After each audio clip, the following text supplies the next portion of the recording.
So my friend Janae asked me this question about chemotherapy and how I feel about chemotherapy. And I really need to make a video about this because we have this debate in our house all the time on whether or not and how I should share my feelings about chemotherapy. I believe it is the worst thing that I've ever done to myself. And for me, represents a time of great foolishness because I blindly trusted a doctor without ever, I got diagnosed with cancer and went through massive amounts of painful medication that damaged my body in ways that changed my lifestyle for years. The cancer didn't do that. The chemotherapy did that. And I never once Googled my own cancer. Googled it, much less gone to PubMed. Perhaps if I had done that research then, I would have spared my younger self the pain of going through the chemotherapy that I ignorantly put myself through. Now, what about people who go through chemotherapy and it works for them? There's a lot I have to say about that, right? First of all, whatever worked for you is amazing. But it hasn't worked until you've been alive for 30 years. Okay? This idea that you had cancer 3 years ago, did chemo, and today you don't have cancer, so chemo worked for me, is not reality. Okay? Because the side effects from chemo don't appear for 10 to 20 years. Okay, what I mean by that is this. The way that they count cancer remission and all that kind of stuff has nothing to do with like beating cancer. It has everything to do with like 5-year survival marks, okay? And none of those marks include quality of life. None of those marks include quality of life, okay? So how well you're living. So you could go through chemotherapy and do just fine for 5 years. You're counted everywhere as a survivor. You told everyone you're great. Cancer comes back in 6 years. It's stage 4. It's immune to the last chemotherapy. The doctors give you 2 years to live. But they counted you as a cancer success story.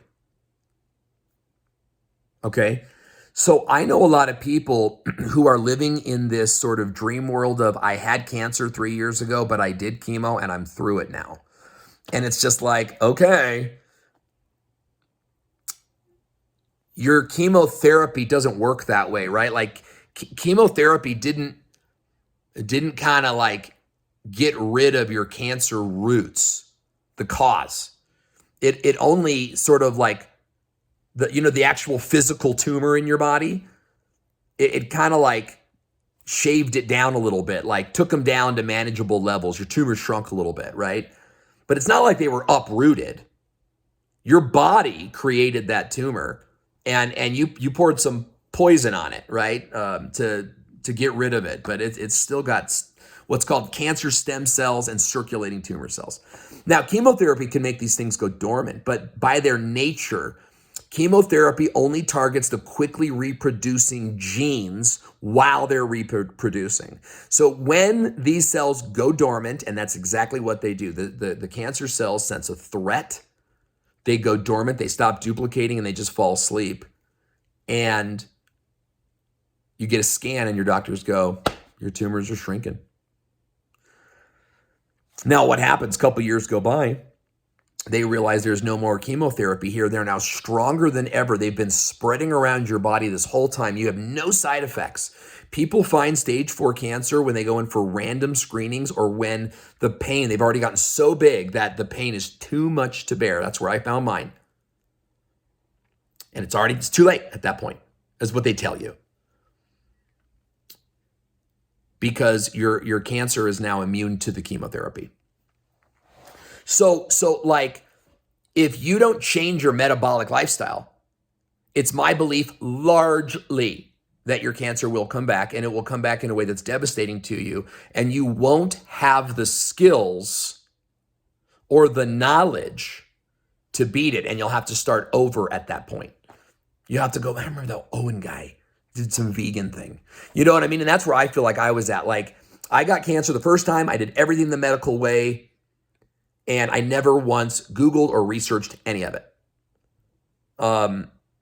And the chemo caused devastating side effects for me for years. Years. I had angioplasties, multiple surgeries, crazy stuff. Okay, so why does chemotherapy work for some people?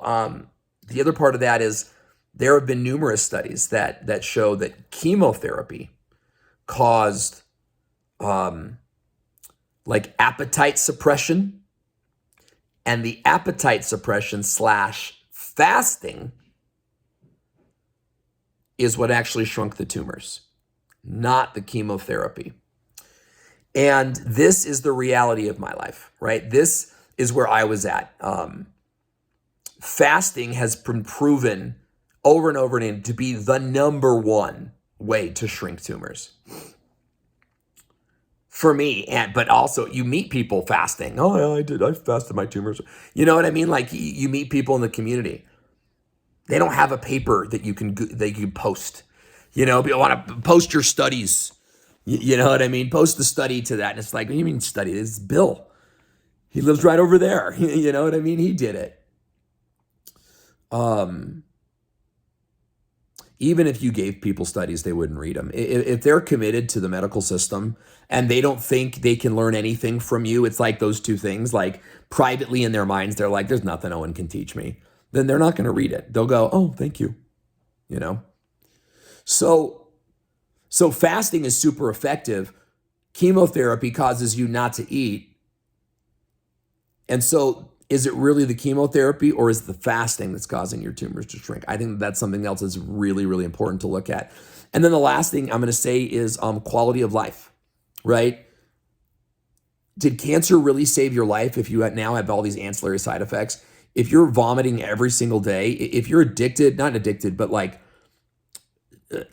trapped. I am not on any pharmaceutical drugs today. And man, I raise a hallelujah when I think of the cage they tried to put me in by prescribing me these pills once and then just saying, take them forever. Some of these things actually caused, chemical changes in the body that I had to slowly stop. I couldn't just stop taking them. I had to slowly, what do you call it? I had to fade off of them or whatever. So I don't believe in chemotherapy. I believe that you should give, because here's the thing, chemotherapy will destroy your body in ways that cancer never could. Okay? We know what cancer will do. It will kind of like randomly grow all throughout your body until it disturbs and shuts off other organs, which is then what will kill you. You know, something like that. And then you add in all the pharmaceuticals, you add in all the other things that you add in all the other things that you're like hurting your body. These chemicals is just decreasing your lifespan and your quality of life. True North has this great commercial. You guys should Google it about like, how do you want to live when you're 70? So Google like True North health commercial or something. You'll probably find it. And it like shows you like this active, vibrant 70-year-old versus this 70-year-old like feeding tube. Like, you know what I mean? Like, who do you want to be? So I don't believe in chemotherapy. I believe that when you get cancer, that like no matter what, stage 2, stage 4, you should leave the doctor's office immediately and immediately begin a metabolic lifestyle routine with an integrative doctor. And I think that you should give your heart and soul into that for 6 months or a year, because that doctor can nurse you through, can walk you through shrinking the tumors in multiple different ways. And actually like teaching you how to beat cancer and every other disease for the rest of your life. So I would rather that you do that for 6 months to a year. And if that doesn't work, let's start adding some chemo. And the reason for that is because 6 months to a year of chemo could destroy your body so badly that you're never able to bounce back again. So it's like chemo and pharma for life. And that's that life of a feeding tube. It's that life of an oxygen tank. You know, I don't want to live that way ever. So those are my thoughts on chemotherapy.